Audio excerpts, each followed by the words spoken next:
এক রাজ্যের রাজার মহামূল্যবান হীরা রহস্যজনকভাবে হারিয়ে গেল। রাজপ্রাসাদে হইচই পড়ে গেল, রাজার রাগ যেন আকাশ ছুঁয়েছে। রাজা সঙ্গে সঙ্গে জ্যোতিষীকে ডেকে পাঠালেন। জ্যোতিষী গণনা করে বললেন, মহারাজ, হীরাটি কোনো চোর নয়, বরং একটি সাধারণ ইঁদুর গিলে ফেলেছে। রাজা অবাক হয়ে সেনাপতিকে আদেশ দিলেন, রাজ্যের যে ব্যক্তি এই হীরা উদ্ধার করতে পারবে তাকে মহামূল্যবান পুরস্কার দেওয়া হবে। একজন দক্ষ শিকারী এই দায়িত্ব নিল। সে ইঁদুরের বাসস্থানে প্রবেশ করল এবং দেখল শত শত ইঁদুর একত্রে ছোটাছুটি করছে, ব্যস্ত তাদের দৈনন্দিন জীবনে।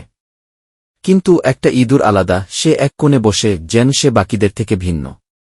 শিকারী বুঝতে পারল এটাই সেই ইঁদুর।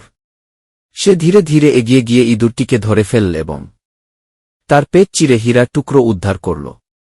রাজা খুশি হয়ে শিকারীকে পুরস্কৃত করলেন এবং কৌতূহলবশত জিজ্ঞেস করলেন, হাজারো ইঁদুরের মধ্যে তুমি কিভাবে নিশ্চিত হলে যে এই ইঁদুরটি হীরা গিলে ফেলেছে?